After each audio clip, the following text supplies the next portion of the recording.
Feels bad, man. Oh, wait a minute. Wait a minute. Okay, well, we can't go until we watch this video. You guys can't expect me to leave here. The Papa John interview. Oh, I love the Papa John interview video.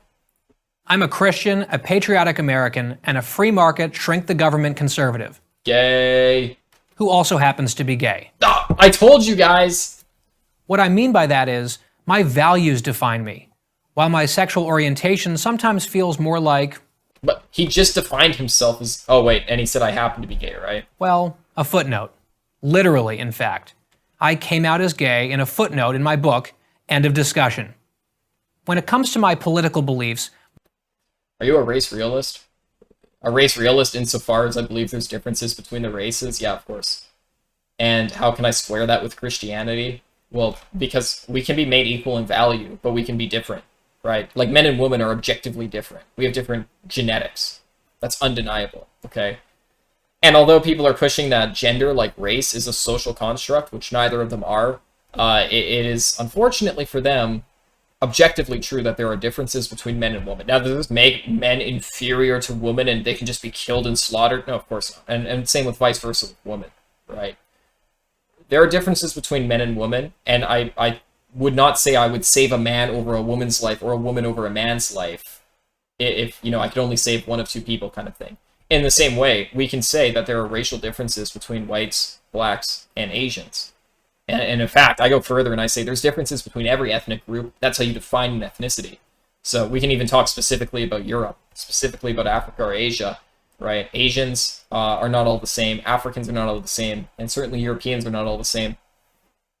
There are genetic differences between these people. There's genetic differences between Germans and Poles, and Englishmen, and Slavs, and Albanians, and Spanish individuals and Arabs. Does this mean that that one of these groups is worthless and the other one is superior, you know, on a moral level? Of course not. There's absolutely nothing anti-Christian about recognizing genetic differences between groups. My orientation is only one part of the story. It's not the totality of who I am. Some unimaginative leftists like to claim that this qualifies me as a self-hating gay person. This is so boring. That intellectual laziness only underscores my point. Far too often, people are sorted by their gender, or their skin color, or their sexual orientation. Tends to add to pretty predictive results, though. I mean, we talked about how blacks voted like 90 or 95% Democrat. Like whites vote like really overwhelmingly Republican. I mean, you can recognize patterns and then group people, and it seems to work quite well in predicting outcomes. Just saying. Okay? Or any other immutable characteristic that has nothing to do with ideas or values. Oh, Scrappy, are you blonde? To be candid, in my You're Scandinavian. I pity blonde people. I have the Nordic eyes. I have like the northern Germanic eyes, but I do not have the don't have the blonde hair. And I look at myself every day in the mirror.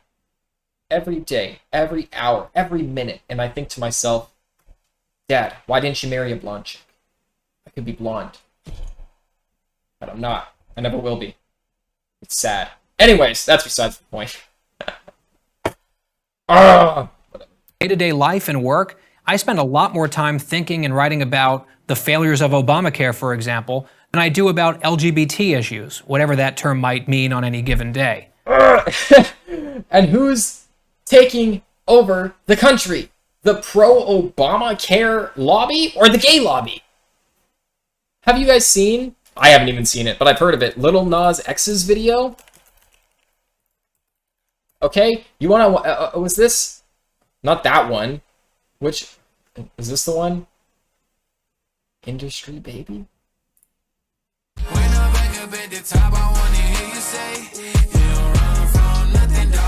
So yep, good. that's cool. Anyways, you know, when the media is pushing things like this, right? Oh my gosh, look at this. I'm not looking. I'm not gonna look at that. You guys look at this. And yeah, you take a good look and tell me which is more important of an issue in our culture, Obamacare or gays? Obamacare legislation or the gay lobby?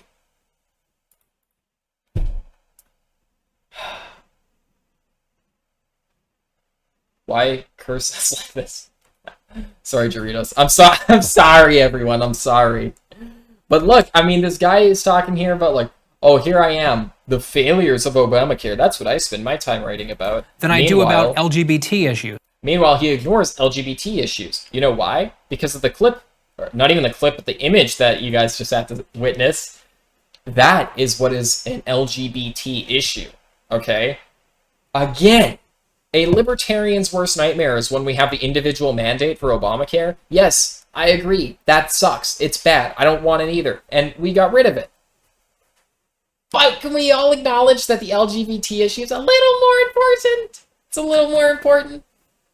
We're coming for your children. That's what they say. At least the intent behind Obamacare is like, we're coming to give insulin to your children. Whereas the gays are like, we're coming to rape your kids. You know what I mean? Whatever that term might mean on any given day. Just like any conservative, I want taxes low, the military strong, and don't even get me started on single-payer healthcare or late-term abortion.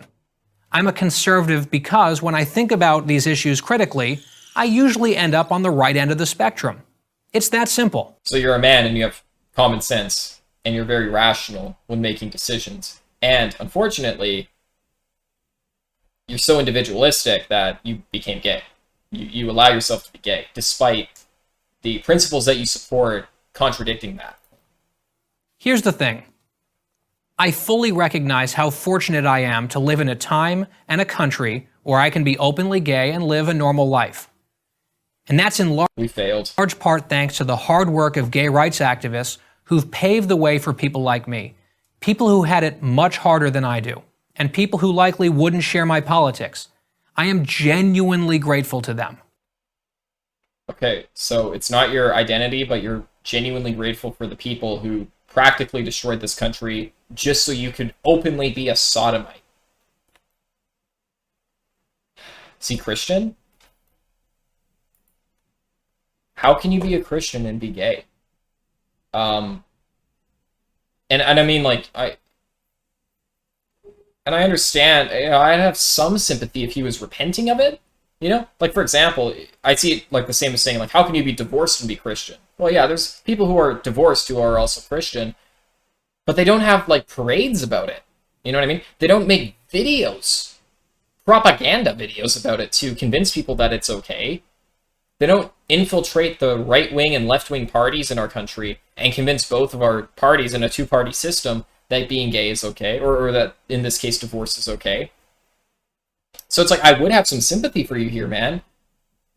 But what you're doing, you know, in the first place, you know, with the sodomy is anti-Christian, but then past that is not being repentant of it and going so far as to propagate these sinful ideals to other Christians. PragerU's controlled opposition. Yeah. What I mean, I'm picking up what you're putting down. I know what you mean. Elections, between 14 and 29% of LGBT voters pulled the lever for the GOP. That's a lot of us. No, it's not. 14% is not a lot. Now, does that mean that we all support every element of the party's platform? Absolutely not. Yeah, like the Christianity and the morals and the ethics and the values. In fact, you just support low taxes and individualism and maybe like guns or something. I know that many conservatives, including some here at PragerU, don't see eye to eye with me on all of these questions. And yet, here I am, making a PragerU video. No one sees anything wrong with that? Which perfectly illustrates another really important point. Not having any values, conceding to the left, giving leeway to the left. What's that called? The window? Not like, I keep thinking of Occam's razor. What's the window called? You guys know what I mean. It's like on the tip of my tongue. What's the window called where we always go more and more left-wing? Conservatives are often much more tolerant of dissenting views than those who fancy themselves the torch carriers of open-mindedness. Overton window. Overton window is what it's called. Thank you for helping me. I just saw the chat. I was like, no one helped me? Screw you guys. Nope. Cross the left on a hot-button social issue, and you're out. You see, Yeah, and they're winning. They're winning, dude. You missed that point. Cross the line and you're out, and it works. You left out that last little detail, and it works. We need to start doing what they do. We need to start imitating the left. Of open-mindedness. And just saying, oh, they're not as open-minded as I thought, doesn't actually fix the problem, does it? Nope. Nope, it doesn't. Cross the left on a hot-button social issue, and you're out. You see, some on the left believe that they're entitled to control the thoughts or votes of certain groups of people. And it works. It works so well. They win.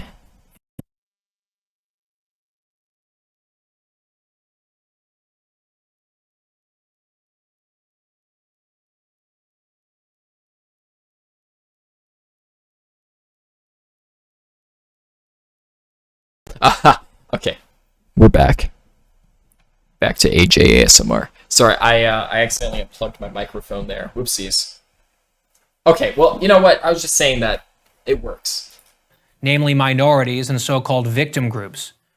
For some, it comes down to a cynical calculation.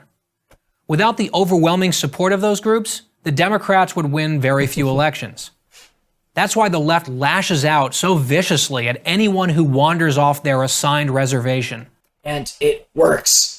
I suspect... Why don't we do this with, like, Christian values? If we suspect someone of being, like, a pagan or, like, an atheist, we just kick them out. We're like, get lost, buddy. Convert or get kicked out. That should be our motto. It works so well when the left does it. We need to have the courage that they have and stand up for our values like they do. Conservative women and Hispanics and African Americans know exactly what I'm talking about. What? Literally? None of these people could have voted when the Founding Fathers made this country, and you would be executed.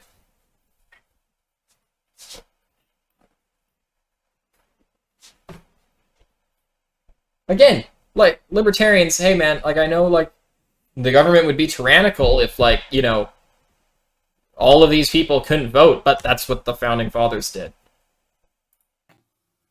The truth is, the left isn't entitled to a damn thing. To paraphrase my co-author and friend Mary Catherine Ham, we didn't get liberated in order to be told by liberal activists precisely what we're allowed to think or how we must vote. A free-thinking, free citizen of a free country is not obliged to believe anything because someone else believes he or she ought to think. You mean like assimilation? You mean like this is a Christian nation, so you don't be a sodomite and betray our standing laws? This nibba comes here, this little gay comes here, he comes in with his limped wrist, and he starts telling us, he's like, oh, you know, America shouldn't change. This is the greatest country on earth. But I am so grateful to the communists, feminists, gay activists who gave me my right to openly be a sodomite. I could have done it in secret, but now I can legally do it. I'm so glad that we utterly changed the traditions of this nation. I'm so glad we perverted the religious aspects that were involved in laws just so that I could be an openly gay man in America, so that I can participate in butt sex. It was all worth it, wasn't it? This is what I mean by individualism. This is exactly what I mean.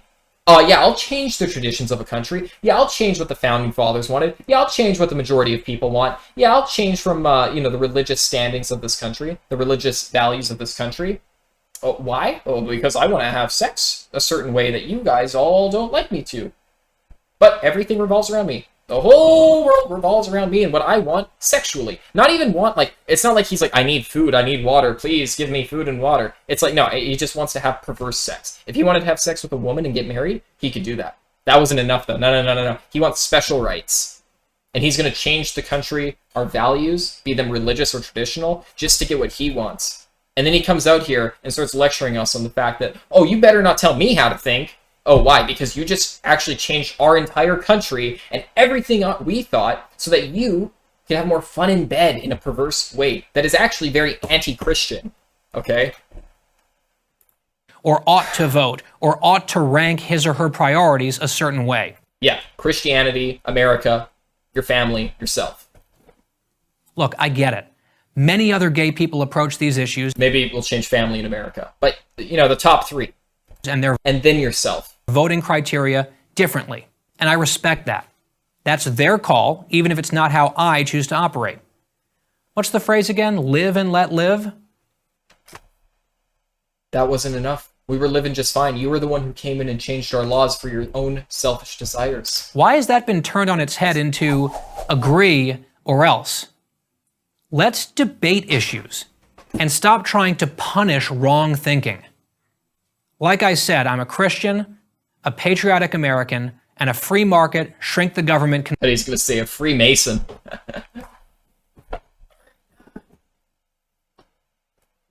My bad, boys.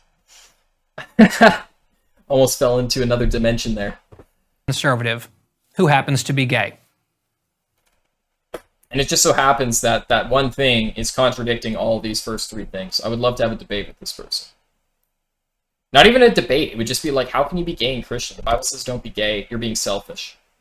I'm not being selfish. I was born this way. Yeah, and some guys are born wanting to like frick other girls when they're married. You're not supposed to. That's the point. It's called self-constraint. Just because you're born wanting to do something doesn't mean you're allowed to do it. Okay? Like, this is so ridiculous. And people hate when you compare being gay to anything else, but like you take bestiality. Oh, if someone was born wanting to like screw cats, that doesn't make it okay. I don't care if you were born feeling that way. If you were born feeling like a pedophile or whatever, that doesn't make you being a pedophile justified, right? If you're born, wanting to be like some rapist or something, oh, I just can't help but being turned on by all these chicks walking in the streets, man. Yeah, you have to control that and not just give in to your selfish desires, right? That's kind of the whole point of having rules in the Bible in the first place. So yeah, you may be born gay. You may, develop feelings later in life. You may have been turned gay from like a sexual assault. To me, it doesn't matter. It doesn't matter why you're gay today. It matters whether you're going to engage in that behavior because of your own selfish sexual desires, or if you're going to do the mature thing and do what is holy, do what is morally right, and start putting God and objective morality and the Bible above yourself. So sexual desires, man. That's what you're putting above God in this case. I mean, does anyone else see this? If you cheat on your wife, for example, we'll use a less controversial example. If you cheat on your wife, you're putting your sexual feelings ahead of God, because God says to you, we all know this, God has declared, do not cheat on your wife. This is against my law. And you say, well, God, I'm going to break your law because I was just born being attracted to someone who wasn't my wife. Why would God make people attracted to people who aren't their wife if he didn't want us to cheat on our wives? Doesn't even make sense. What kind of a loving God would do that? It's like, no, you're an animal. You're a human. Okay? Humans are animals. Yeah, of course you have heathenistic desires. That's called sin. You have to resist sin. Are concubines unchristian? Aren't concubines like sex slaves? What are concubines? Probably. Interpersonal and sexual relationship between a man and a woman in which the couple does not want to or cannot enter full marriage. That is perverse. That is anti-Christian. But didn't David have like 500 concubines or something? Like 500 prostitutes? I can't imagine God was okay with that. Can't imagine that's okay. That's how I choose to rank my priorities. You know what that's called? It's called progress. Wait a minute. Rank your priorities. But you're putting being gay above being Christian. Like, we just talked about this. And I was trying to say it in a very reasonable way. I hope this doesn't come across as too harsh or anything. But is it not like very logical to say, if God says, do not do X, and you say, I am going to do X anyways because I was born feeling like I should do it, doesn't that mean that you're putting yourself, or, in this case being gay, or whatever X is, over God? And we all fall short of God, right? All of us sin, okay? It's a sin to lust after other women, to even think lustfully. You ever thought about, like, being inappropriate with a woman? You've ever watched pornography? You've ever cheated on your wife or your, girlfriend, I guess? If you've ever had premarital sex, if you've ever been divorced. I mean, there's a million different sexual moralities. All of us are, of course, going to fall short of God, even if it's not sexual morality, by lying, cheating, stealing, or some other way. But the point is, you ask for forgiveness, and you repent. You understand what you're doing is wrong, and you want to give that sin up to God. It's not that you propagate this information and you justify it. I mean, that's ridiculous. Justifying the sinful act is ridiculous in and of itself. But then to promote it and tell everyone about how great it is and justify it for other people. If there's young gay people watching this video, giving them justification for being gay. Normalizing it. I mean, this is all terribly degenerate and extremely sinful.